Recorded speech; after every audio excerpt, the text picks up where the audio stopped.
पे गड्ढे की बात कर रहे हैं वो यही है। मैं दिखाना चाहता हूँ अपने कैमरामैन को कि जरा ये दिखाए कि यही वो गड्ढा है जो लगभग आज 1 महीने से खन करके यहाँ छोड़ा गया है। और सामने का ये रोड मैं दिखा दे रहा हूँ कि इस रोड के आसपास अगल बगल जितने भी दुकानदार हैं उन सब की दुकानदारी खत्म हो चुकी है और उनकी जीविका का जो व्यवस्था था वो आज बंद हो चुका है।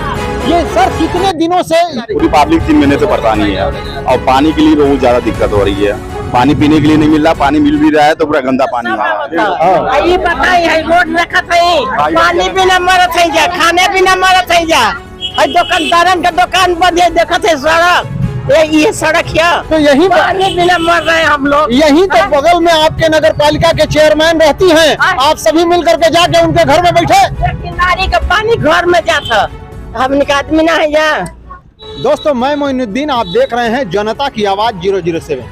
साथियों, लोकसभा का बिगुल बस बजने ही वाला है और ये बिगुल प्रधानमंत्री मोदी ने कहा कि हम 400 सीट जीत करके फिर से भारत को भारतीय जनता पार्टी का सरकार बनाएंगे। यहाँ के कुछ लोग हैं, मैं उनसे पूछना चाहता हूँ कि उनकी बातों में कितना दम लगता है। सर अपना परिचय दीजिए, आगे अपनी बातों को जाएं। नाम है बहादुर खां है जी।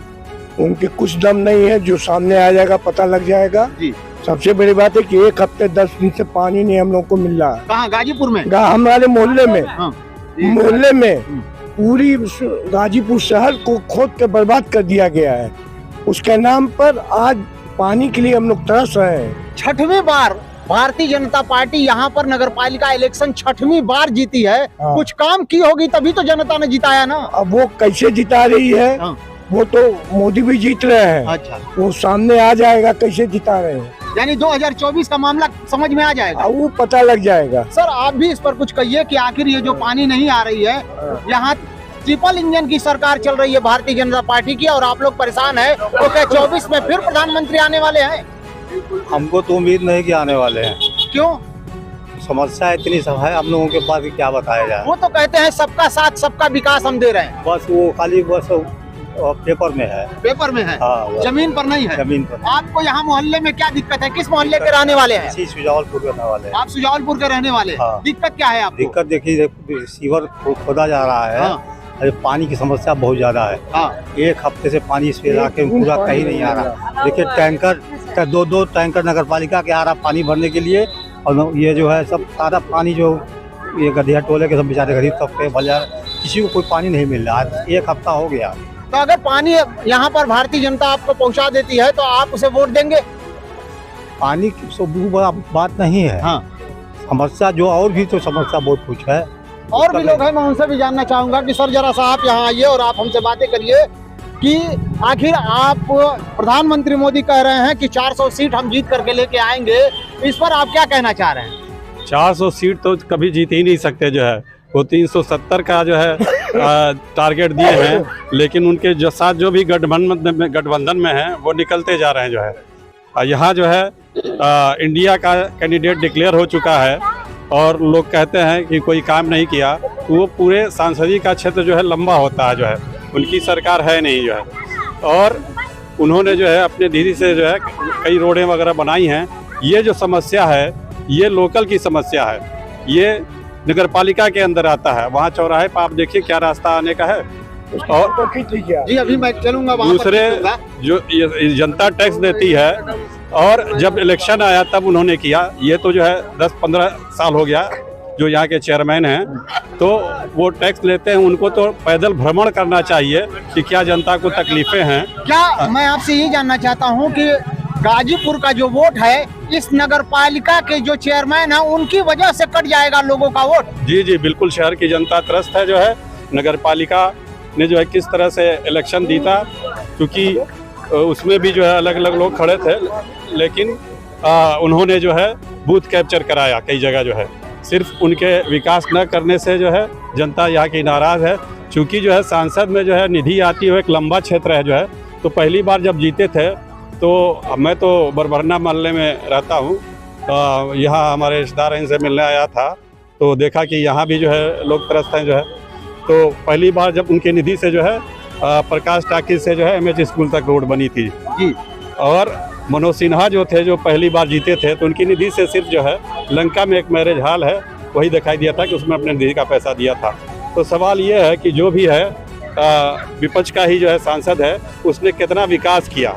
लोग कहते हैं मनोज सिन्हा ने बहुत विकास किया, उसको रेल से जोड़ दिया, तो वो तो मंत्री, वो रेल मंत्री थे, वहाँ से बजट उनको मिला था। एक बड़ा काम तो हुआ इस पिछली सरकार में, लेकिन वो जो है, मैं उधर से जाया करता था, जमानिया जो है मेन रोड जाम रहता था एक वक्त, तो उधर से लौट के आ रहा था, तो उस वक्त जो है मनोज सिन्हा का रथ वहाँ खड़ा था। उन्होंने कहा था कि ये जो प्रोजेक्ट है ये 3.5 साल में हो जाएगा, लेकिन हमने कहा कि उम्मीद थी कि 5 साल में हो जाएगा। 10 साल होने जा रहा है, जो है अभी तक वो जो है कंप्लीट नहीं हुआ। और जनता को जो है अगर कंप्लीट हो जाता तो जो उस तरफ जाते हैं वो ट्रेनें मिलती। फिर पिछली सरकार उन्होंने कहा था कि ये मऊ को भी मिलाना है जो है, तो अभी तो ज़मीन ही नहीं एक्वायर किया। और श्रेय लेते हैं जो है यहाँ के मुख्यमंत्री की पूर्वांचल को हमने बनाया, वो जो है पिछली अखिलेश सरकार में शुरू हो चुका था काम जो है ज़मीन एक्वायर करने का। कि ये और जिस तरह से वो आगरा से पिछली अपनी सरकार में जो है यहाँ लखनऊ तक गए थे जो है, और इनका जो प्रोजेक्ट था जो है, तो अच्छे वहाँ जगह जगह जो है शॉप और ये जो है क्या कहते हैं आपका एग्रीकल्चर का प्रोडक्ट का मंडी लगाने कुछ का था। और लोगों से हम सवाल लें। हाँ लीजिए कि किस आधार पे वोट देंगे। सर आप ये बताइए कि आज लोकसभा चुनाव का जो अब डिक्लेयर हो चुका है, आपके इस गाजीपुर में सांसद कैसा हो और कैसा चुनेंगे आप? देखिए, सांसद जो हमारा, जो हम उस तरह का चुनेंगे जो इसमें काबिलियत हो और विकास करने वाला चुनेंगे, जो विकास करे गाजीपुर का, हम उसी को चुनेंगे सांसद। तो क्या ये जो 5 साल बीता है उसमें गाजीपुर के सांसद के कुछ विकास नहीं किए हैं? नहीं सर, जो गाजीपुर में 5 साल बीता है हाँ। उसमें अफजाल अंसारी अभी प्रेजेंट टाइम में सांसद हैं जी, ठीक, उन्होंने विकास किया है। हाँ।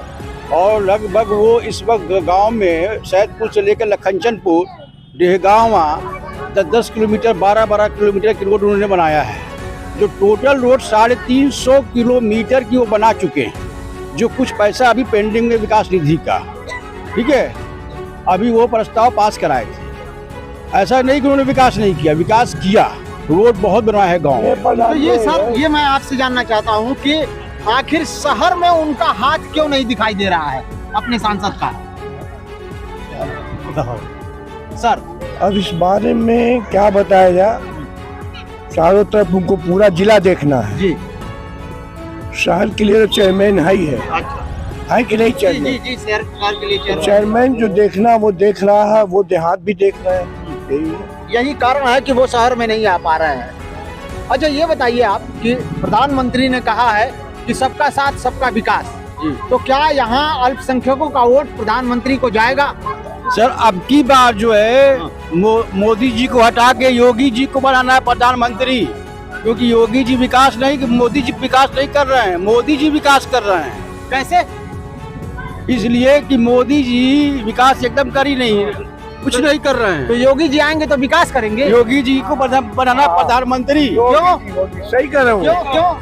इसलिए कि वाकई में वो काम कर रहा है। योगी जी काम कर रहे हैं। काम कर रहे हैं। योगी जी का योगी जी काम कर रहे हैं, मोदी जी काम नहीं कर रहे हैं। तो योगी जी को प्रधानमंत्री बनाना है, अब भेजना है दिल्ली। देखिए क्या बात कहा इन लोगों ने कि अपने योगी जी को, जो उत्तर प्रदेश के मुख्यमंत्री है, उन्हें ये ख्वाहिश जाहिर कर रहे हैं कि प्रधानमंत्री बनाएंगे। उनके कुछ गुण बताएं आप। अरे सर गुण तो बहुत है, जैसे तुषार बताएं। एक बुलडोजर विकास है, ये बुलडोजर विकास है। ये विकास है, हाँ। बहुत बड़ा विकास हो रहा है। योगी जी ये विकास जो कर रहे हैं, बुलडोजर विकास कर रहे हैं। हाँ। गरीबों के छाती पे बुलडोजर चला दे रहे हैं। अच्छा, तो ये विकास है। मकान गिरा दे रहे हैं, यही विकास यही है। विकास है। सर इस पर क्या कहना चाहते हैं? देखिए, इनका एक तरह से कहना ठीक है। सबसे बड़ा सूबा जो है उत्तर प्रदेश है, और यहाँ 80 सीटें हैं, इसीलिए मोदी अपना प्रदेश छोड़कर यहाँ आए पहुँचने के लिए। और 1 साल में जो है 5 ईयर प्लान बनता है, योजना होती है कि किस फंड में जो है कितना बजट दिया जाएगा जो है। तो अगर जो है जो वो बजट देंगे उसी से यहाँ का विकास होगा। जैसे हमने तो मिसाल दिया था। सही आप कह रहे हैं कि जितना भी आपको दिखाई दे रहा है विकास, वो सब गुजरात में दिखाई दे रहा है। अगर उत्तर प्रदेश में मुख्यमंत्री बन जाते हैं प्रधानमंत्री, तो वो विकास यहाँ उत्तर प्रदेश में दिखाई देगा। होगा। सही बात है। तो ये जो वहाँ से आए हैं, हमें सूचना मिली है कि पूरे यूपी का ठेका जो उन्होंने नगर विकास के लिए दिया है, ये जैन शाह के हाथ में है। मतलब उन्होंने दूसरे को कॉन्ट्रैक्ट दिया था, हम कंफर्म नहीं है, सुनने में आया है। तो अगर यहाँ और बजट भेजें जो है इस फंड में, खास करके जो हाईवे के है उसके जो है गडकरी जो है उसके मंत्री हैं, तो वो जो है ईमानदार जो है भाजपा में है, जो उन्होंने बहुत विकास किया है, लेकिन इधर के वो है नहीं जो है। तो यहाँ और ज़्यादा फंड देना चाहिए हाईवे को विकास करने का। मिसाल के तौर पर जैसे हमने रेलवे का आपको मिसाल दिया, तो उस रेल लाइन को जो है मऊ से भी जोड़ने की बात है जो है, तो वो अभी लैंड ही नहीं एक्वायर हुआ। यहाँ की जनता को अगर जाना है गोरखपुर की तरफ जो है, तो यहाँ से वो मऊ जाते हैं जो है, फिर मऊ से ट्रेन पकड़ते हैं। और ये जो है एग्रीकल्चर का क्षेत्र है, यहाँ से जो है चीज़ें जो है एक्सपोर्ट होती हैं। और यहाँ सबसे बड़ा बात कि रोज़गार पैदा करना चाहिए।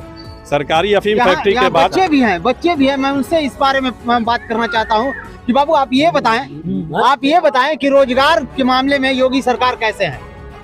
बात करो। चलिए मैं आगे इनसे पूछता हूँ। सर ये बताएं आप कि यहाँ आपका नाम क्या होगा? मेरा नाम जिशान खान है। जिशान खान, आपकी उम्र क्या होगी? मेरी उम्र 26 साल है। करते क्या है आप? मैं प्राइवेट सेक्टर में जॉब करता हूँ। प्राइवेट सेक्टर में आप जॉब करते हैं। तो मैं आपसे ये पूछना चाहता हूँ कि यहाँ योगी जी का शासन कैसा लग रहा है आपको? यहाँ पे देखिए, सबसे पहले युवा है हम, तो हमको तो रोजगार चाहिए। यहाँ पे कोई ऐसी रोजगार की कोई फैसिलिटी नहीं है, ना कोई यहाँ पे कोई बड़ी कंपनियाँ हैं, ना कोई बड़ा कुछ भी यहाँ पे नहीं, मिल वगैरह भी नहीं है कि कोई भी छोटे मोटे मजदूर है तो वहाँ पे जॉब कर सकते हैं। मतलब रोजगार की कोई व्यवस्था यहाँ पे है ही नहीं। तो आपको क्या लगता है, भारतीय जनता पार्टी के शासन में आपको रोजगार मिलेगा या कांग्रेस आएगी तब रोजगार मिलेगा?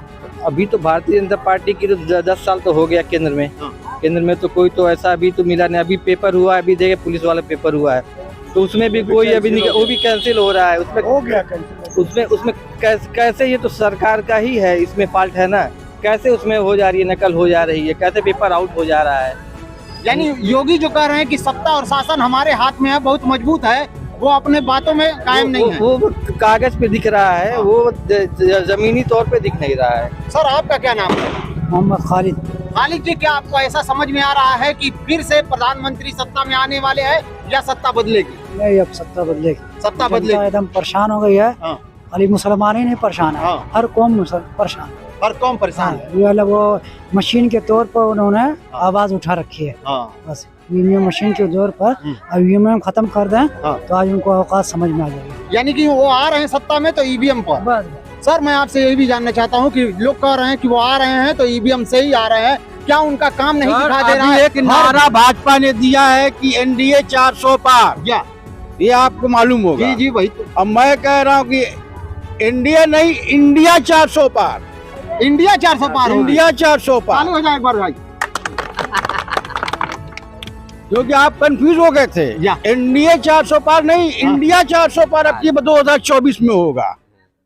क्या आप लोग सभी इस बात से मुत्तफिक हैं कि इस बार सरकार बदलने वाली है? सर बिल्कुल बदलने वाली है, ईमानदारी पे तो बदल जाएगी। मैं एक बात और आप लोगों से कहना चाहता हूँ कि हम जब पोलिंग बूथ पर जाते हैं तो मुसलमानों के अधिक वोट कटे रहते हैं, आखिर क्यों? वोट डालने से पहले नाम ही याद है, पूरे मोहल्ले का कट जाता है तो खोजता ही रहता है। नहीं, यहाँ पे कुछ हमारी भी सुस्ती है, कुछ हम लोग की भी सुस्ती है। जब 10% मिलता है जी, 90% कट जाता, 10% मुसलमान को। नहीं, जो कुछ हम लोग की भी इसमें फॉल्ट है, अपनी भी हम लोग बताएंगे फॉल्ट हम लोग का भी है कि जो जब इलेक्शन होता तब हम लोग को याद आता है कि नाम डलवाना है, इनसे मिलना है, उससे पहले हम लोग को याद नहीं रहता है कि नाम भी डलवाना है, वोट भी देना है। जब इलेक्शन का टाइम आता है तब हम सोचते हैं कि हमारा नाम कट गया है, पहले जाके उसको चेक करते हैं। उसको चेक करना चाहिए पहले से ही। बात तो एकदम हक कहा बाबू ने, लेकिन मैं आपको बताना चाहता हूं कि जब इलेक्शन आने वाला होता है तो आप बीएलओ का नंबर लें और जिस स्कूल में वो नहीं बैठती है वहां नंबर लें और उससे कॉल करें और आप अपना आधार कार्ड और फोटो उस बीएलओ के दें और वहां से रिसीव लें। अगर आपको इंडिया को 400 पार लाना है तो ये आपको करना पड़ेगा। मैं फिर बात वहीं लाकर आपको कह रहा हूँ कि आखिर ये जो बुलडोजर है बाबा का, वो अन्याय है या न्याय है? बाबा का जो बुलडोजर है वो अन्याय चल रहा है, न्याय की जगह तो चल ही नहीं रहा है। अन्याय चल रहा है। अन्याय चल रहा है, जहाँ जरूरत वहाँ तो चल ही नहीं रही, जहाँ जरूरत नहीं है वहाँ चल रहा है। अभी अकबरपुर में जो है वो कई घरों को चुनिंदा किया गया है कि इसको तोड़ना है, तो वो क्यों, ऐसा क्यों हो रहा है? ऐसा इसलिए हो रहा है कि उनका नक्शा बना हुआ है, उन्हीं का टूट रहा है, जिसका नहीं बना हुआ है उसका नहीं टूट रहा है।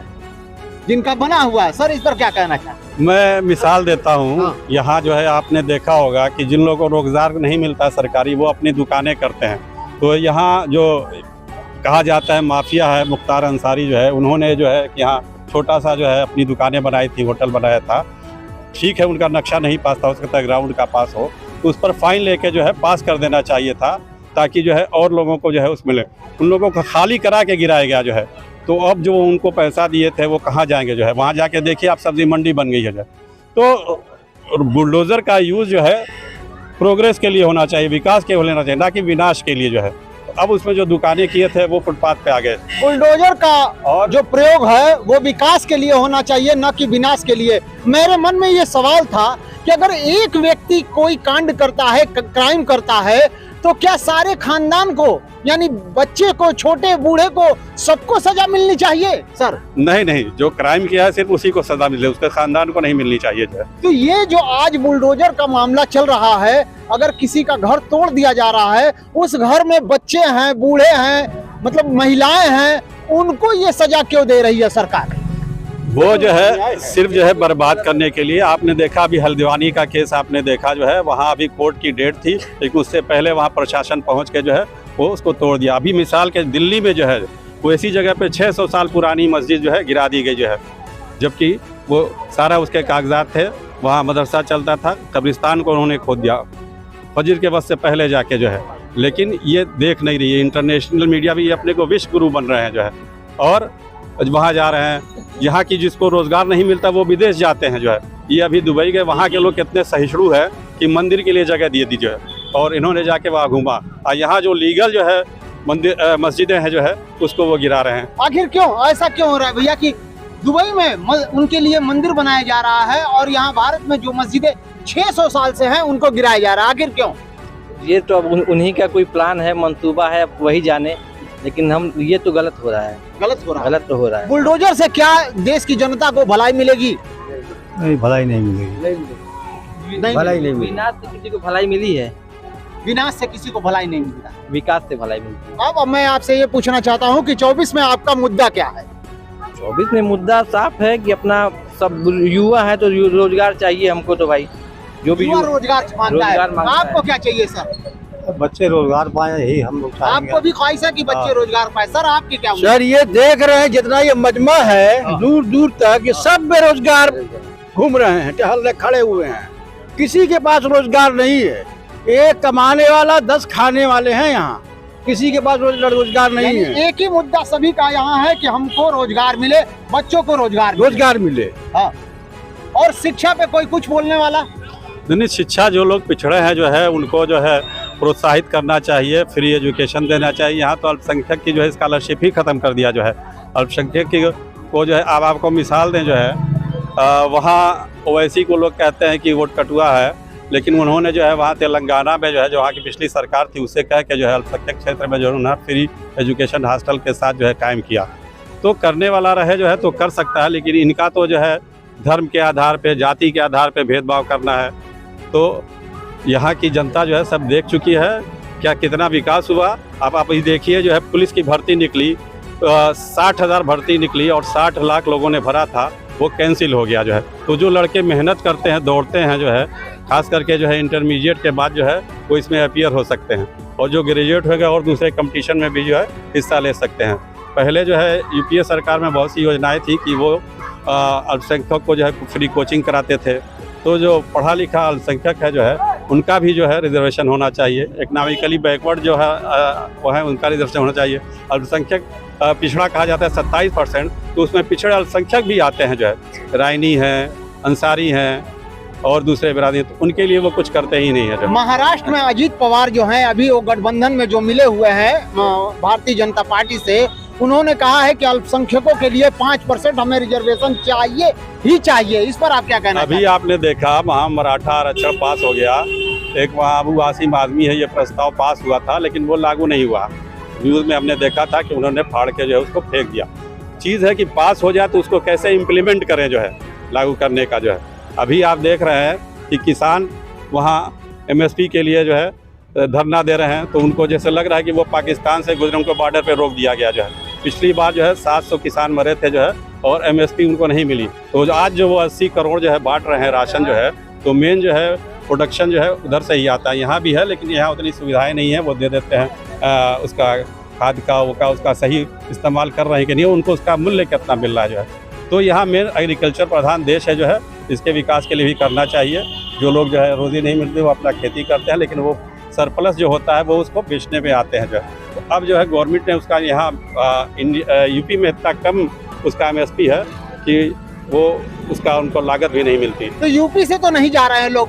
सवाल यह है कि भाई वो इतने गरीब हैं कि इतना जो अमीर हैं वहाँ जो है वो बड़े पैमाने पे जो है वो हैं। तो अगर यहाँ यूपी वाले भी पिछली बार जो है टिकैत गए थे वहाँ, तो भाई यहाँ के लोग इतने कमज़ोर हैं कि उस तरह की व्यवस्था करके नहीं जा सकते, लंबा है, और वहाँ के किसान जो है थोड़ा बड़े पैमाने पे हैं। यही कारण है। सर, सबसे ज़्यादा मैं ये आपसे जानना चाहता हूँ, जरा एक बार घुमा के देख लेना कि इस गाजीपुर की समस्या क्या है आपकी नज़र में? बेरोजगारी सबसे बड़ी समस्या है। सबसे बड़ी समस्या। हाँ, बेरोजगारी। और यहाँ की जो सड़कें हैं और पानी का हाल है, वो सभी व्यवस्था क्या है? बिल्कुल बदहाल चल रहा है। यहाँ पे सारी रोडें एकदम बदहाल है, सारी गड्ढा है पूरा, हर जगह खुद के एक बार सीवर डालते हैं, दूसरी बार फिर पाइप डालते हैं, फिर तार डालते हैं। ये समझ में नहीं आता है क्या कर। कितने दिनों से चल रहा है? ये तो हो गया 1.5 साल हो गया चल रहा है। 1.5 साल से आज जनता परेशान है। सर, क्या कहा आपने?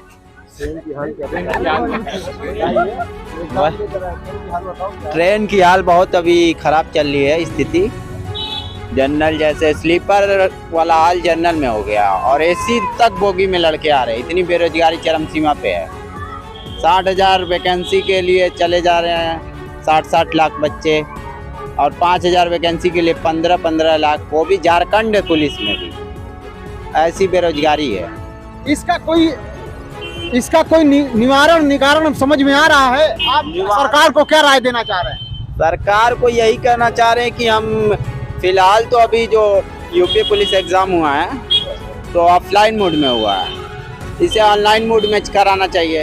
या तो आधा ऑफलाइन मोड हो या तो आधा ऑनलाइन मोड हो, तो 2 पैटर्न में कराना चाहिए। लेकिन ऑफलाइन मोड में हुआ तो पेपर लीक हुआ, और सरकार एक बार में 48 लाख बच्चों का कराना चाह रही थी। लेकिन यहाँ पर हुआ कि 2 शिफ्टों में परीक्षा हुआ, 2 दिनों में, यानी कि पूरे 4 शिफ्ट हो गए, तब भी पेपर लीक हो गया। तो आखिर ये लीक कैसे रुकेगी? वो तो कह रहे हैं कि 10 साल की सजा और 1 करोड़ रुपया जुर्माना हमने लगा दिया, उसके बाद भी ये पेपर लीक हो गई। कहीं ना कहीं तो प्रशासन की गलती भी होगी। प्रशासन की, यानी कि वो कह रहे हैं कि अमित शाह बोल रहे थे कि उत्तर प्रदेश में अगर 12 बजे रात को चश्मा लगा के भी देखोगे तो अपराधी नहीं दिखाई देंगे। अब ऐसी तो बात नहीं है। अब अपराधी तो बहुत घूम रहे हैं, क्या कर सकते हैं। ये क्या अपराध नहीं है पेपर लीक? पेपर लीक बहुत बड़ा अपराध है, बच्चों के साथ खिलवाड़ हो रहा है। यही इसी कारण को लेकर कभी कल एक लड़का जो है उसने आत्महत्या कर ली। यही तो दिक्कत है।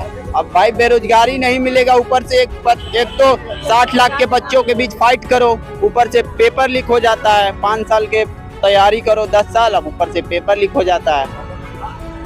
बच्चों का विडंबना यहाँ पे है। सबसे बड़ी विडंबना आज बच्चों की ये है कि नौकरी नहीं मिल रही है। उसके बाद योगी सरकार 6 साल बाद 60,000 बच्चों के लिए नौकरी की व्यवस्था करते हैं, उसके बाद भी पेपर लीक हो जाता है। उस नौकरी को पाने के लिए 60 लाख लोगों ने एक यहाँ पे पर्चा भरा था, लेकिन वो पर्चा काम नहीं आया और लीक हो गया। हम अपनी बातें यहीं खत्म करेंगे और आपसे ये कहेंगे कि एक बार जरा हम बोलेंगे मुद्दा, तो आप लोग बोलिएगा गरम है।